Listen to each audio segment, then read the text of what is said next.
Nous revoilà à l'hôtel El Jazeera dans le cadre, comme précédemment annoncé, d'une nouvelle escale que nous consacrons au monde de l'immigration et plus particulièrement à la célébration de la journée du 17 octobre 1961.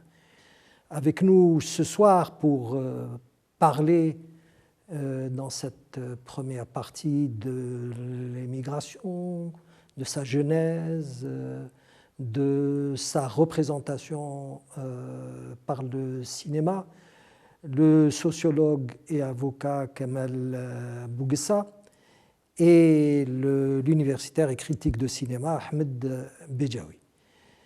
Sans plus tarder, je donne la parole à Kamal Bouguessa. Déjà, donc, avec l'expérience, la première expérience du premier parti qui a revendiqué l'indépendance de l'Algérie, l'Étoile nord-africaine, en 1926 à Paris et après 1926. En 1927 en Belgique aussi. En 1927 au congrès anti-impérialiste de Bruxelles, au palais d'Egmont, Messa Hadj était déjà le secrétaire général de l'Étoile nord-africaine et au milieu d'une formidable représentation des milieux coloniaux avec de grands leaders du mouvement anticolonialiste, il va donc faire un discours qui va marquer les esprits et où clairement la revendication pour la première fois sur la scène politique internationale et nationale va revendiquer pour la première fois l'indépendance totale de l'Algérie et sa libération du joug colonial. Donc l'émigration algérienne, dès le début, donc, va suivre le sentier, et soit les sentiers du combat pour l'indépendance nationale. Elle va se constituer très rapidement en communauté d'exil. Qu'est-ce que cela veut dire? Communauté d'exil, parce que sûrement les téléspectateurs ont entendu plus d'une fois les reproches récents qui sont faits au communautarisme, en France en particulier, alors qu'en vérité, si on revient à l'histoire, on découvre que les émigrés algériens, les premiers émigrés algériens, les premiers groupes d'émigrés arrivés sur le sol métropolitain ont été complètement refoulés. Ils n'ont jamais eu affaire à une politique d'accueil, ni gouvernementale, ni une politique d'accueil du milieu patronal.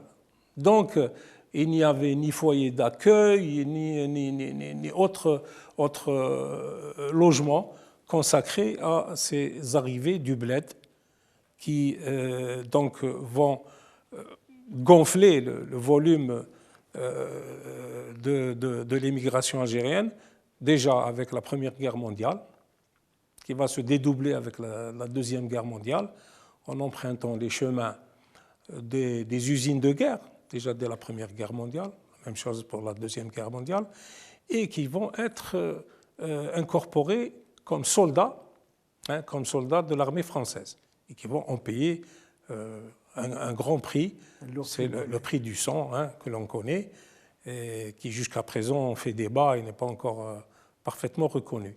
Donc ces immigrés vont tout de suite, donc, à partir surtout de la Première Guerre mondiale, voir leur nombre se développer et avec les besoins de la guerre pour reconstruire tout ce qui a été détruit par la Première Guerre mondiale et ensuite tout ce qui aura été détruit par les bombardements de la Deuxième Guerre mondiale, ils vont être vivement demandés pour les besoins de la reconstruction de la France. Ils joueront un rôle très important qui jusqu'à présent n'est pas très reconnu, mais qui a été grandiose, pour donc participer à l'effort de reconstruction en France. Comment ont-ils vécu là-bas? C'est généralement de manière privée, c'était des solutions sur le terrain. Ils ont été se loger dans des endroits insalubres. Particulièrement, il y en a un qui est devenu et qui va jouer un rôle important dans les événements du 17 octobre 1961, c'est le meublé, le café-hôtel garni, comme on l'appelle. Et c'est là que, on va trouver une organisation, disons, particulière, locale, et où on va reproduire l'Algérie. Ce sont des cafés par spécificité régionale, tribale, qui va apparaître sociologiquement. Et le café Hôtel Garni, c'est là où c'est un lieu d'habitation, c'est un lieu d'échange, c'est un lieu d'identité, c'est une boîte postale, c'est un transit, c'est un endroit où va s'exprimer la solidarité villageoise, tribale, locale, etc., de tout son plein.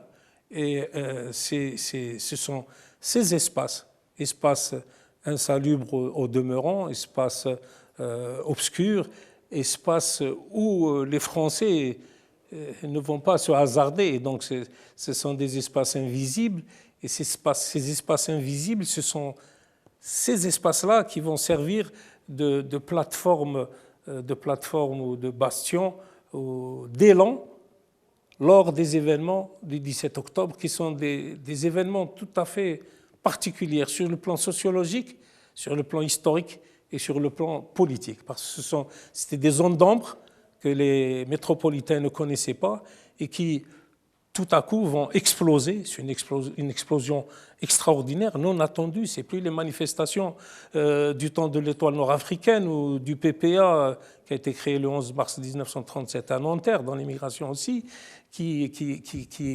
manifestait avec les partis de gauche, etc. Et là, ça va être une explosion extraordinaire, inattendue. Et ce sont surtout ces ghettos qui vont jouer les premiers rôles dans les journées du 17, 18 et 19 octobre 1961.